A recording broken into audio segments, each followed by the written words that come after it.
Κεφάλαιο δεύτερο. Ο ορθολογισμός στην εποχή μας. Η λογική στην πνευματική ζωή. Γέροντα, τι θέση έχει η λογική στην πνευματική ζωή? Ποια λογική? Η κοσμική? Αυτή η λογική δεν έχει καμία θέση στην πνευματική ζωή. Μπαίνουν άγγελοι, άγιοι από το παράθυρο. Τους βλέπεις, μιλάς μαζί τους, φεύγουν. Αν πας να τα εξετάσεις αυτά με τη λογική, δεν γίνεται. Στην εποχή μας που έχουν αυξηθεί οι γνώσεις, δυστυχώς η εμπιστοσύνη μόνο στην λογική κλώνησε την πίστη από τα θεμέλια και γέμισε τις ψυχές από ερωτηματικά και αμφιβολίες. Γι' αυτό στερούμαστε τα θαύματα, γιατί το θαύμα ζείται και δεν εξηγείται με την λογική. Αντίθετα, η πίστη στο Θεό τραβάει τη θεϊκή δύναμη κάτω και αναποδογυρίζει όλα τα ανθρώπινα συμπεράσματα. Κάνει θαύματα, ανασταίνει νεκρούς και αφήνει με στόμα ανοιχτό την επιστήμη. Όλα τα πράγματα της πνευματικής ζωής εξωτερικά φαίνονται ανάποδα.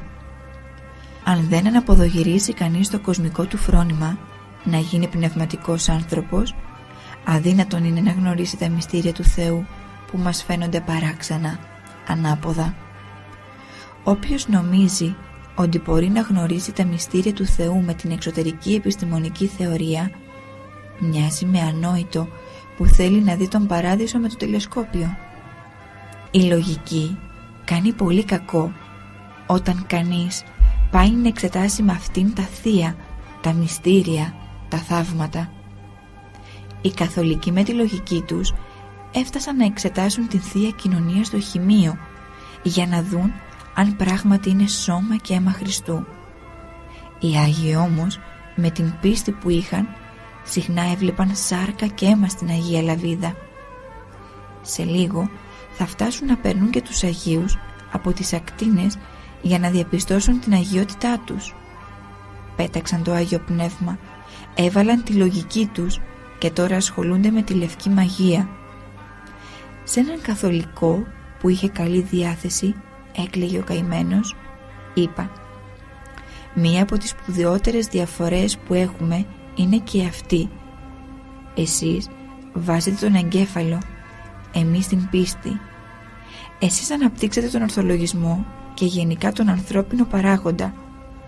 Με την λογική σας περιορίσατε την θεϊκή δύναμη, γιατί την Θεία Χάρη την πετάτε στην άκρη. Εσείς στον αγιασμό ρίχνετε συντηρητικό για να μην χαλάσει. Εμείς στα χαλασμένα ρίχνουμε αγιασμό και γίνονται καλά. Πιστεύουμε στην χάρη που αγιάζει και ο αγιασμός κρατάει και 200 και 500 χρόνια. Δεν χαλάει ποτέ». Μπαίνει δηλαδή, γέροντα, η λογική, ο ορθός λόγος πριν από το Θεό? Μήπως δεν μπαίνει η λογική αλλά η περηφάνεια? Στην ουσία αυτή η λογική είναι βλαμμένος λόγος, όχι ορθός. Η υπερηφάνεια είναι λογική βλαμμένη, λογική που έχει εγωισμό, έχει και δαιμόνιο φωλιασμένο. Όταν μπαίνει αυτή η λογική στις ενέργειές μας, δίνουμε δικαίωμα στον διάβολο.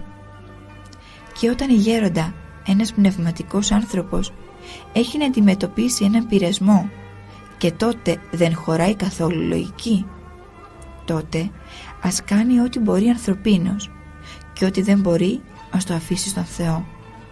Είναι μερικοί που προσπαθούν να τα πιάνουν όλα μόνο με το μυαλό, σαν αυτούς που θέλουν να κάνουν νοερά προσευχή με το μυαλό. Σφίγγουν το κεφάλι για να συγκεντρωθούν, πονάει μετά το κεφάλι. Αν αντιμετώπιζα εγώ έτσι τα θέματα που έχω να αντιμετωπίσω κάθε μέρα, νομίζεις ότι θα μπορούσα να τα βγάλω πέρα? Αλλά κάνω ό,τι μπορώ ανθρωπίνος και μετά τα αφήνω στον Θεό. Ο Θεός, λέω, θα δείξει, θα φωτίσει τι πρέπει να γίνει. Πολλοί αρχίζουν και πώς να γίνει αυτή η δουλειά και τι θα γίνει με εκείνο ή με το άλλο, και με το παραμικρό τους πονάει το κεφάλι. Όταν κανείς προσπαθεί να τακτοποιήσει τα πράγματα μόνο με τη λογική, ζαλίζεται. πρέπει να βάλει τον Θεό μπροστά από κάθε ενέργειά του, να μην κάνει δουλειά χωρίς να εμπιστεύεται τον Θεό, γιατί μετά αγωνιά και κουράζει το μυαλό και νιώθει άσχημα ψυχικά. Γέροντα, έχετε πει ότι δεν φτάνετε σε κατάσταση υπερέντασης. Πώς γίνεται αυτό? Ναι, δεν φτάνω, γιατί δεν αντιμετωπίζω τα πράγματα με το μυαλό. Εμένα, αν πονέσει το κεφάλι μου, θα πονέσει ή από κρύωμα ή από υπόταση, και έχω τόσα να αντιμετωπίσω. Κάθε μέρα έχω αυτούς που έρχονται με τα θέματά τους, με τον πόνο τους. Σκέφτομαι αυτούς που πέρασαν με τα διάφορα προβλήματά τους, τους αρρώστους κτλ. Και αν γίνει κανείς καλά, δεν λέει ότι έγινε καλά, να χαρώ και λίγο, αλλά συνεχίζω να έχω την έννοια μου και γι' αυτόν. Πώς μπορεί, γέροντα, ένας μοναχός να τακτοποιήσει σωστά το λογισμό του και να μην κουράζεται με τη λογική? Να τον τακτοποιεί με την πνευματική λογική, όχι με την κοσμική λογική. Να γυρίσει το κουμπί στην πνευματική συχνότητα, να σκέφτεται πνευματικά και η τοποθέτησή του να είναι πνευματική, ακόμη και σε έναν λαϊκό που είναι πνευματικός άνθρωπος δεν έχει καμία θέση η κοσμική λογική. Η κοσμική λογική είναι για έναν καλό άνθρωπο που δεν πιστεύει. Γέροντα, πώς εννοείται την πνευματική τοποθέτηση? Πνευματική τοποθέτηση είναι να χαίρεσαι με τα αντίθετα από αυτά με τα οποία χαίρονται οι κοσμικοί. Να χαίρεσαι όταν λόγου χάρη δεν σου δίνουν σημασία. Μόνο με τα αντίθετα των κοσμικών επιδιώξεων θα κινηθούμε στον πνευματικό χώρο. Χρήματα θέλεις? Δώσε και το πορτοφόλι. Θρόνο θέλεις? Κάθισε τον εαυτό σου στο σκαμνί. Εμείς, γέροντα, τι ποσοστό λογικής έχουμε? Εσείς θέλετε ξεβίδωμα. Να ευχηθώ να σας γίνει της αγάπης το ξεβίδωμα, που είναι θεία τρέλα, γιατί αλλιώς καλύτερα είναι αυτοί που πάνε στον λεμπέτη παρά αυτοί οι χριστιανοί που έχουν τον ορθολογισμό, δηλαδή την υπερήφανη λογική. Η κοσμική λογική βασανίζει τον άνθρωπο. Γέροντα, νιώθω την καρδιά μου σαν πέτρα. Τι θα γίνει με την σκληροκαρδία? Εσύ δεν έχεις σκληροκαρδία, αλλά μυαλοκαρδία. Όλη η καρδιά σου μαζεύτηκε στο μυαλό και δουλεύει τώρα μόνο το μυαλό. Αλλά υπάρχουν ακόμη περιθώρια. Μπορεί να πάει η καρδιά στη θέση της. Πώς? Κάθε μέρα να διαβάσεις έναν κανόνα από το Θεοτοκάριο. Αυτό είναι το καλύτερο φάρμακο για να δουλέψει η καρδιά. Έχεις καρδιά, αλλά την σκεπάζει η λογική. Έχεις ξεσηκώσει το ευρωπαϊκό τυπικό, την ευρωπαϊκή νοοτροπία. Προσπαθείς τυπικά να είσαι σε όλα εντάξει. Αν ήσουν Ευρωπαίος υπάλληλος, θα ήσουν τύπος και υπογραμμός. Στην ώρα σου εντάξει, στη δουλειά σου εντάξει. Θα σε είχαν όλοι για υπόδειγμα. Αν την συνέπειά σου την διαθέσεις στα πνευματικά, θα κάνεις άλμα τα πνευματικά. Θα φτάσεις στον παράδεισο σύντομα. Αλλά βλέπεις, το ευρωπαϊκό πνεύμα με την λογική τραβάει για το φεγγάρι και όχι για τον Θεό. Τώρα κινείσαι όπως τις υπηρεσίες. Στην πνευματική ζωή όμως τα πράγματα είναι διαφορετικά. Χρειάζεται απλότητα. Να κινείσαι απλά και να έχεις εμπιστοσύνη στο Θεό. Πώς θα αποκτήσω, γέροντα, αυτή την απλότητα? Να ανοίξω το κεφάλι και να βάλω μυαλό παλιάς εποχής. Να μπει στην απλότητα του γεροντικού για να γνωρίσεις την πνευματική επιστήμη, η οποία ανεβάζει και ξεκουράζει την ψυχή, και τότε το κεφάλι δεν πονάει. Η λογική βασανίζει τον άνθρωπο. Παραδείγματος χάρη, λέω, αυτό πρέπει να γίνει έτσι και το κάνω γιατί πρέπει να γίνει. Δεν το κάνω δηλαδή με την καρδιά, αλλά γιατί μου το υπαγορεύει η λογική. Η λογική λέει, αλλά και η ευγένεια λέει, πρέπει να παραχωρήσω την θέση μου. Δεν το λέει όμως η καρδιά. Άλλο είναι να σκυρτήσει η καρδιά και να παραχωρήσω από αγάπη τη θέση μου. Τότε θα νιώσω χαρά. Να μην υπάρχει ο εαυτός μας στις ενέργειές μας, να μην ζητούμε τη δική μας ανάπαυση. Αυτό εμποδίζει να έρθει ο Χριστός. Να κοιτάζει κανείς τι αναπαύει τον άλλον. Η πραγματική ανάπαυση γεννιέται από την ανάπαυση του άλλου. Τότε αναπαύεται και ο Θεός τον άνθρωπο και ο άνθρωπος πάβει να είναι άνθρωπος, θεώνεται. Αλλιώς δουλεύει μόνο το μυαλό και τότε όλα είναι σαρκικά, ανθρώπινα. Η κοσμική λογική κουράζει το μυαλό και αποδυναμώνει τις σωματικές δυνάμεις. Περιορίζει την καρδιά, ενώ η πνευματική λογική της δίνει ευρύτητα. Το μυαλό, όταν χρησιμοποιείται σωστά, μπορεί να κεντήσει την καρδιά και να την βοηθήσει. Όταν ο νους πάει στην καρδιά και συνεργαστεί με την καρδιά, κάθε εργασία που κάνουμε πάβει να είναι μια εργασία μόνο λογική. Η λογική είναι χάρισμα. Την λογική όμως αυτή πρέπει να την αγιάσουμε. Εγώ, γέροντα, δεν έχω καρδιά. Έχεις καρδιά, αλλά μόλις πάει να ενεργήσει, την φημώνει το μυαλό σου. Να προσπαθήσεις να αποκτήσεις την λογική της καρδιάς, την πίστη, την αγάπη. Πώς θα το πετύχω αυτό? Πρώτο βήμα. Θα κάνεις πορεία διαμαρτυρίας στη Θεσσαλονίκη ξυπόλυτη, να πούν ότι τρελάθηκες για να φύγει το μυαλό. Εσύ, ευλογημένη, τα παίρνεις όλα με τη μαθηματική ακρίβεια.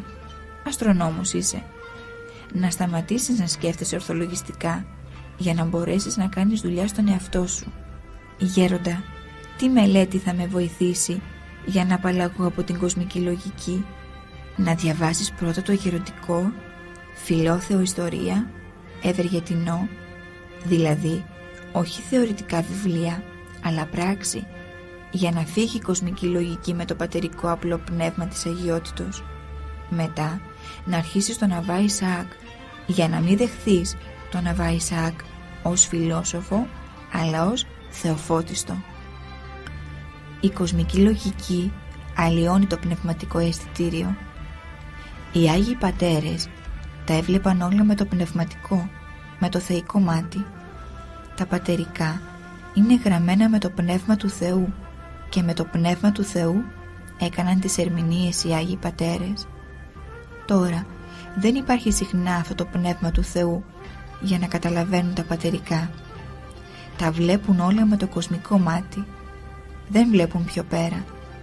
Δεν έχουν την ευρύτητα που δίνουν η πίστη και η αγάπη.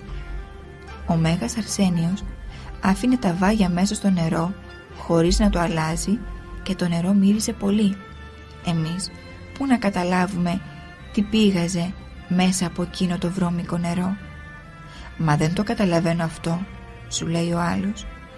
Δεν στέκεται να δει μήπως υπάρχει και κάτι άλλο, αλλά το αρνείται γιατί δεν το καταλαβαίνει. Όταν μπαίνει η λογική, δεν μπορεί να καταλάβει κανείς ούτε το Ευαγγέλιο ούτε τους Άγιους Πατέρες.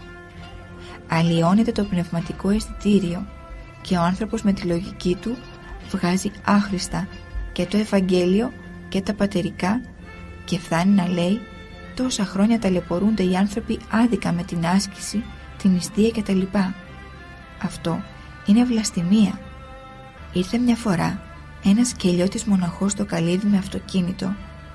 «Παιδί μου», του λέω, «τι το θέλεις εσύ το αυτοκίνητο? Δεν ταιριάζει». «Γιατί, γέροντα?» μου λέει, «δεν γράφει στο Ευαγγέλιο εκατονταπλασίων αλείψετε και ζωήν την αιώνιον?»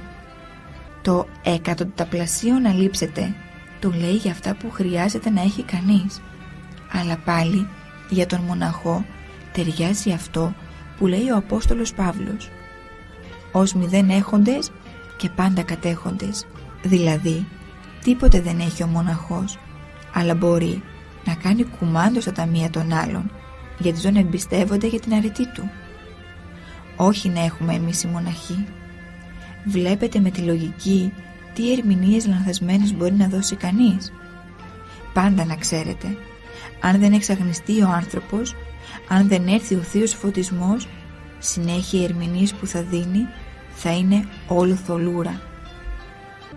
Με ρώτησαν μια φορά, γιατί η Παναγία δεν έκανε θαύμα στην Τίνο και οι Ιταλοί τίναξαν το καράβι Έλλη την ημέρα της μνήμης της, ενώ η Παναγία έτσι έκανε μεγαλύτερο θαύμα. Το τίναγμα της Έλλης προκάλεσε την αγανάκτηση των Ελλήνων. Κατάλαβαν οι Έλληνες ότι οι Ιταλοί δεν σέβονται τίποτε και αγανάκτησαν, οπότε μετά τους έδιωξαν φωνάζοντας αέρα. Αλλιώς θα έλεγαν «Και αυτοί θρησκεύουν, είναι φίλοι μας». Δεν θα καταλάβαιναν την ασέβεια των Ιταλών. Και έρχονται τώρα αυτοί με τη λογική τους και λένε «Γιατί να μην κάνει θαύμα η Παναγία?» Τι να πεις? Άλλοι ρωτούν «Καλά, την μέτρησαν τη φωτιά στη Βαβυλώνα όταν έβαλαν μέσα τους 3 παιδες και λένε ότι ήταν 49 πύχης? Μα αφού την πρώτη φορά ήταν 7 μέτρα ύψος η φλόγα και ύστερα έβαλαν καύση μήλι και έγινε 7πλάσια. 7 επί 7 δεν κάνει 49? Βάζει κανείς τέτοιους στη φωτιά?» Βλέπεις έναν ορθολογισμό, μια λογική παράλογη, τελείως έξω από την πραγματικότητα. Μερικοί από τους σημερινούς θεολόγους με κάτι τέτοια ασχολούνται.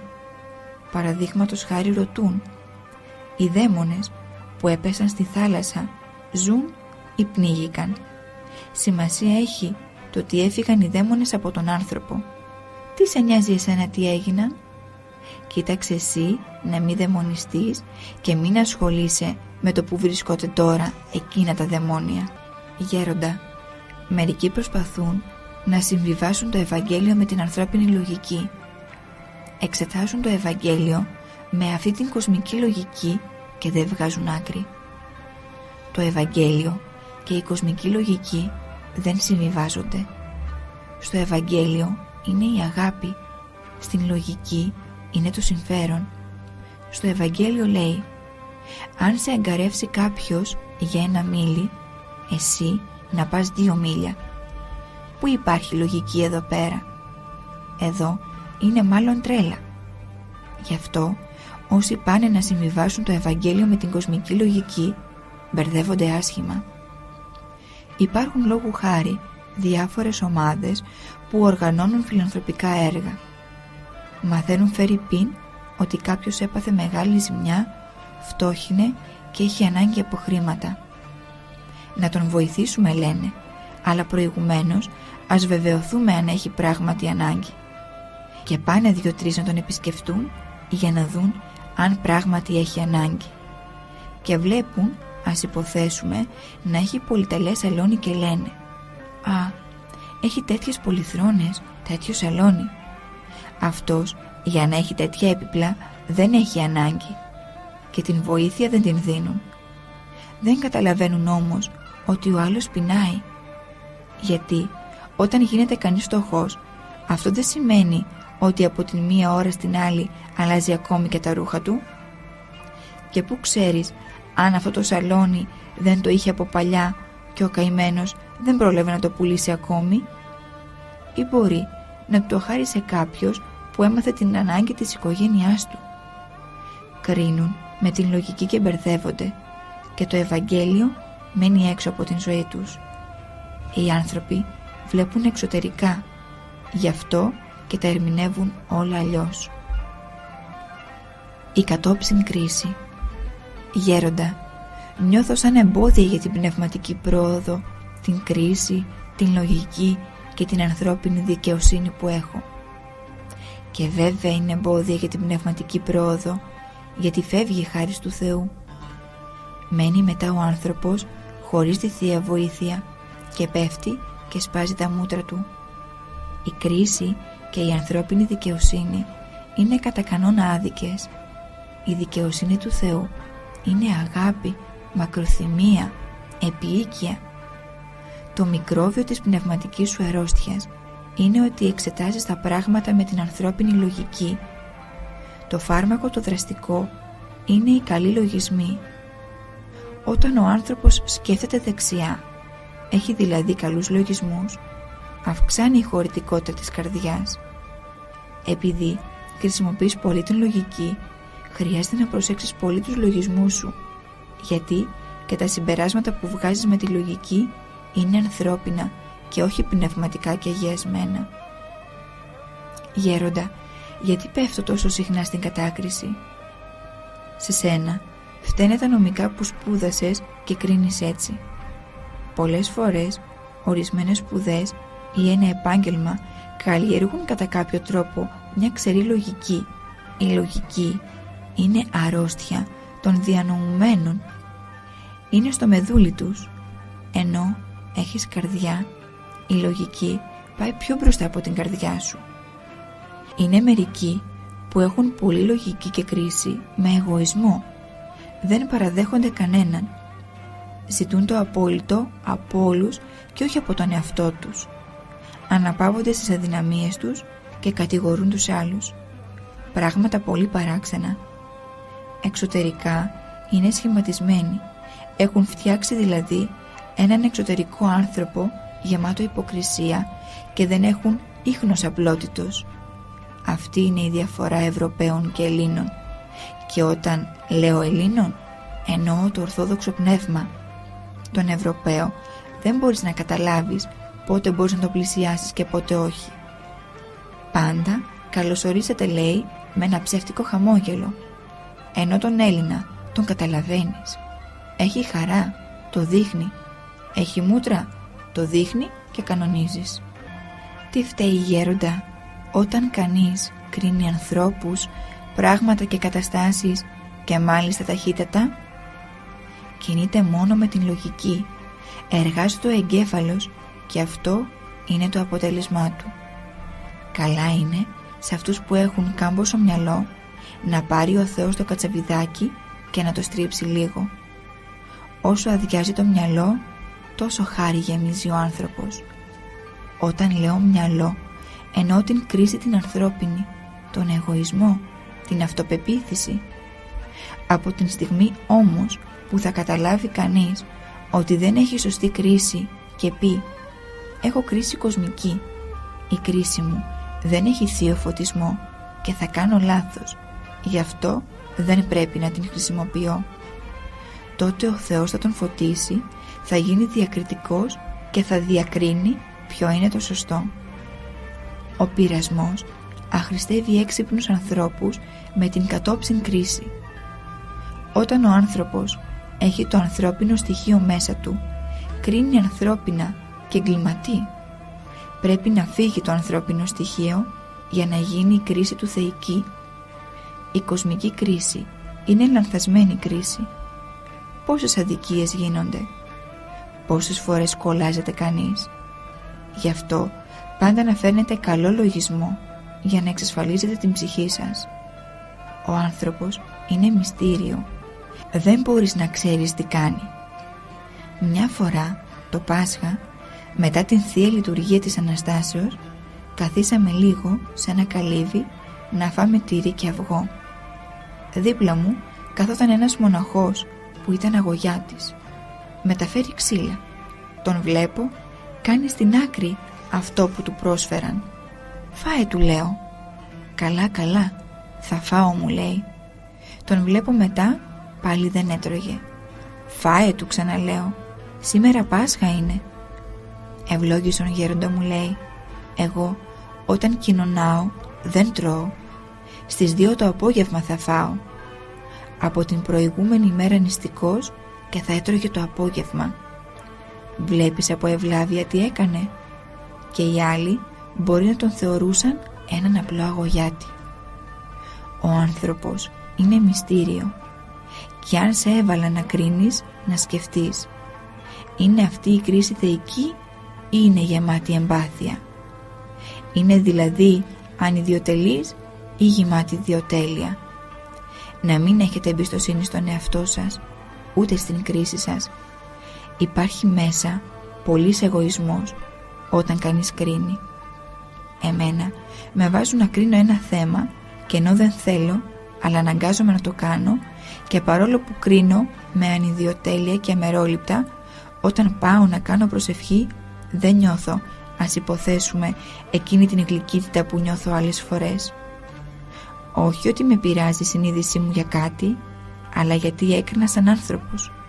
Πόσο μάλλον όταν η κρίση είναι λανθασμένη ή έχει μέσα και την δικαιολογία ή ανθρώπινα κριτήρια? Είναι μεγάλη υπόθεση η κρίση. Η κρίση είναι του Θεού. Είναι φοβερό. Δεν έχει σημασία αν έχει καλή διάθεση αυτός που είναι στην θέση να κρίνει. Σημασία έχει τι βγάζει με την κρίση του. Χρειάζεται πολλή διάκριση.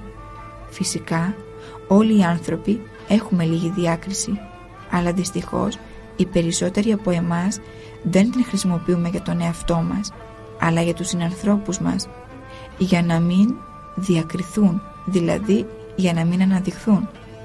Έτσι την μολύνουμε με την κρίση και κατάκριση και την απέτηση να διορθωθούν οι άλλοι, ενώ θα έπρεπε να έχουμε απέτηση μόνον από τον εαυτό μας, που δεν αποφασίζει να πάρει τον πνευματικό αγώνα στα ζεστά και να κόψει τα πάθη του για να ελευθερωθεί η ψυχή μας και να πετάξει στον ουρανό. Λόγοι Γέροντος Παϊσίου Αγιορείτου. Μία παραγωγή του ραδιοφωνικού σταθμού Αγία Μετέωρα.